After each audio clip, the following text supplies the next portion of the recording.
Hello friends, मैं प्रगति आज आप लोगों के लिए लेके आई हूँ टेंसेस। होप सो मेरे साथ टेंस पढ़ने के बाद आपको लाइफ में कोई प्रॉब्लम नहीं आने वाली है टेंसेस को लेकर। तो चलिए आइए, सबसे पहले हम स्टार्ट करते हैं टेंसेस। टेंसेस का मतलब होता है काल या समय। जो टेंसेस होते हैं हमारे वो 3 टाइप्स के होते हैं। पहला है आपका प्रेजेंट टेंस, दूसरा है आपका पास्ट और तीसरा आपका फ्यूचर टेंस। तो चलिए अब आइए हम देखते हैं कि present tense, past tense, future tense के बारे में।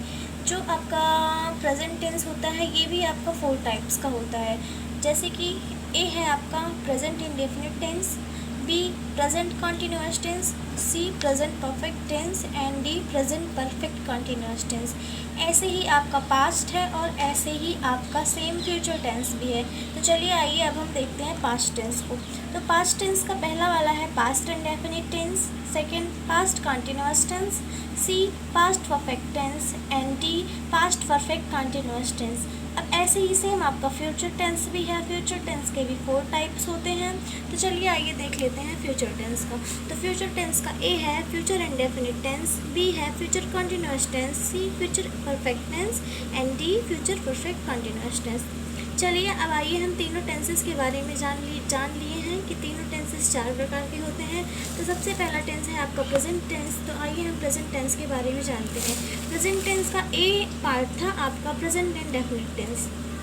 तो चलिए प्रेजेंट इंडेफिनिट टेंस के सिंपल सेंटेंसेस को देखते हैं। प्रेजेंट इंडेफिनिट टेंस की पहचान क्या है?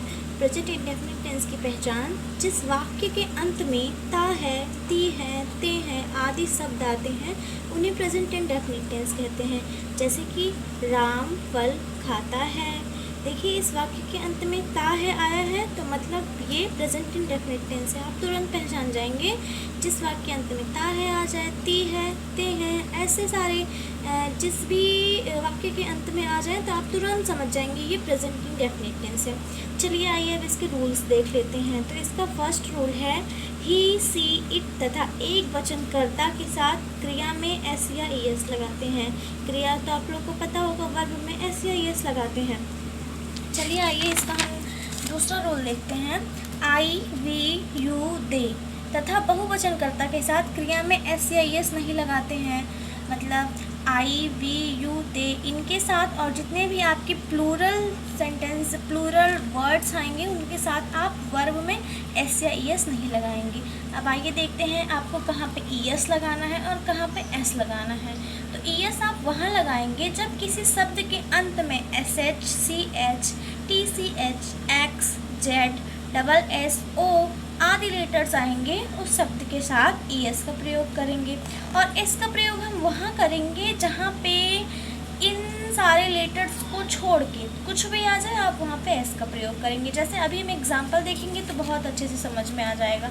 चलिए आइए पहले इसका हम फॉर्मूला देख लेते हैं। सबसे पहले कर्ता प्लस क्रिया प्लस एस या ई एस प्लस कर्म प्लस अन्य, English subject plus verb plus S या E S plus object plus other. चलिए आइए एग्जाम्पल देखते हैं तो सब कुछ बहुत अच्छे से समझ में आ जाएगा। जैसे कि राम खाता है। अभी आप अगर फॉर्मूले के अकॉर्डिंग करेंगे तो आपको बिल्कुल भी कोई भी दिक्कत नहीं होगी। जैसे कि देखिए फॉर्मूला क्या था, कर्ता प्लस क्रिया प्लस एस या ई एस प्लस कर्म प्लस अन्य। चलिए कर्ता क्या था, कर्ता क्या है आपका राम, तो राम हो गया। उसके बाद क्या था आपका वर्ब था, वर्ब क्या है खाता है तो खाता, ईट हो गया। मैंने आपको बताया था कि ही, सी, इट तथा एक वचन कर्ता के साथ एस या ई एस लगाएंगे तो राम जो है वो एक वचन है मतलब सिंगुलर है, इसलिए इसके साथ वर्ब में हमने एस लगा दिया। ठीक है, आ गई इतनी बात समझ में। चलिए सेकंड एग्जाम्पल देखते हैं। राम बाजार जाता है। तो राम सबसे पहले जो है हम सब्जेक्ट लगाएंगे तो सब्जेक्ट क्या है हमारा राम है, राम हो गया। उसके बाद फॉर्मूले में क्या है आपका, फॉर्मूले में है आपका वर्ब, तो वर्ब क्या है गो। अभी मैंने आपको बताया है जिस वर्ड के अंत में ओ आए उसके साथ हम ई एस लगाएंगे और ई एस इसलिए लगाए हैं क्योंकि राम जो है हमारा सिंगुलर है, तो इस वजह से राम गोज टू मार्केट। चलिए थर्ड एग्जाम्पल देखते हैं। हम सब खाना खाते हैं। तो सबसे पहले फॉर्मूले में आपका क्या है सब्जेक्ट है तो सब्जेक्ट आपका क्या हो गया वी, उसके बाद क्या है आपका वर्ब है तो वर्ब क्या हो गया आपका ईट, उसके बाद एस या ई एस है। अब यहाँ ध्यान दीजिए आप, यहाँ पे एस या ई एस है, हम यहाँ पे ना तो एस लगाए हैं ना तो ई एस लगाए हैं, क्यों? क्योंकि ये जो हमारा सब्जेक्ट है ये हमारा क्या है प्लूरल, और हमने आपको रूल में बताया है कि प्लूरल के साथ हम वर्ब में एस या ई एस नहीं लगाते हैं।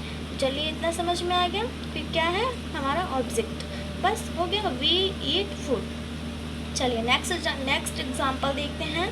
सीता चाय पीती है। अब फिर देखिए सबसे पहले आपके फॉर्मूले में क्या है सब्जेक्ट, तो सब्जेक्ट क्या हो गया सीता, उसके बाद क्या है वर्ब, वर्ब क्या है पीती है तो ड्रिंक हो गया। अब देखिए सीता सिंगुलर है तो इस वजह से हमें वर्ब के साथ एस या ई एस तो लगाना है, और हम यहाँ पे एस लगाएंगे। क्यों लगाएंगे? क्योंकि इसके अंत में जो हमने आपको रूल में बताया उसमें से कुछ भी नहीं आया है, इस वजह से यहाँ पे एस लगा है। अब ऑब्जेक्ट क्या है T, Sita drinks T, simple.